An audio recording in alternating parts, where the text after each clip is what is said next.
If a charged particle moves through a magnetic field perpendicular to it, ഒരു magnetic ഫീൽഡിന് perpendicular ആയിട്ടാണ് ഒരു charge enter ചെയ്യുന്നത് കേട്ടോ. ഒരു ചാർജ് മാഗ്നറ്റിക് ഫീൽഡിന് പെർപെൻഡിക്കുലർ എൻ്റർ ചെയ്താൽ എന്ത് സംഭവിക്കും? Both momentum and energy of the particle change. Momentum as well as energy are constant.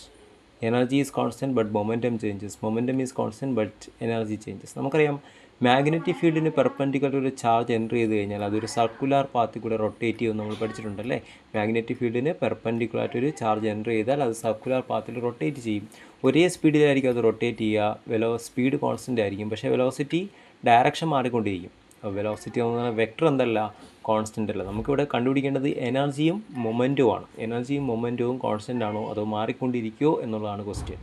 Momentum എന്ന് പറയുന്ന ഒരു വെക്റ്റർ ക്വാണ്ടിറ്റി ആയതുകൊണ്ട് വെലോസിറ്റിയുടെ സർക്കുലർ മോഷനിൽ വെലോസിറ്റി ഡയറക്ഷൻ മാറിയാൽ വെലോസിറ്റി മാറിക്കൊണ്ടിരിക്കുന്നത് കൊണ്ട് മൊമെൻറ്റവും മാറിക്കൊണ്ടിരിക്കുക. മൊമെൻറ്റം എന്തല്ല, ഒരു സർക്കുലർ മോഷനിലും മൊമെൻറ്റം വെക്റ്റർ എന്തല്ല, കോൺസ്റ്റൻ്റ് അല്ല.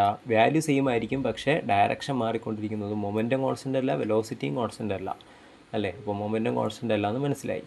ഇനി എനർജി അഥവാ കൈനറ്റിക് എനർജി. എനർജി എന്ന് പറയുന്നത് ഒരു സ്കെയിലാർ ക്വാണ്ടിറ്റിയാണ്. അപ്പോൾ ഹാഫ് mv² ആണ് എനർജി കണ്ടുപിടിക്കേണ്ട ഫോർമുല. എനർജി ഒരു സ്കെയിലാർ ക്വാണ്ടിറ്റിയാണ്, അപ്പോൾ അവിടെ ഡയറക്ഷൻ എടുക്കേണ്ട ആവശ്യമില്ല.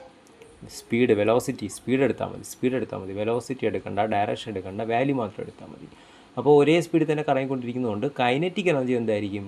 കോൺസ്റ്റൻ്റ് ആയിരിക്കും. കാരണം കൈനറ്റിക് എനർജി വെക്റ്റർ അല്ലാത്തതുകൊണ്ട്, അവിടെ ഡയറക്ഷൻ മാറാത്തത് കൊണ്ട്, മൊമെൻറ്റത്തിൻ്റെ ഡയറക്ഷൻ മാറിക്കൊണ്ടിരിക്കുന്നത് കൊണ്ട് മൊമെൻറ്റം കോൺസ്റ്റൻ്റ് അല്ല, പക്ഷേ എനർജി എന്താണ്? കോൺസ്റ്റൻ്റ് ആണ്. അപ്പോൾ ഏതായിരിക്കും ആൻസർ?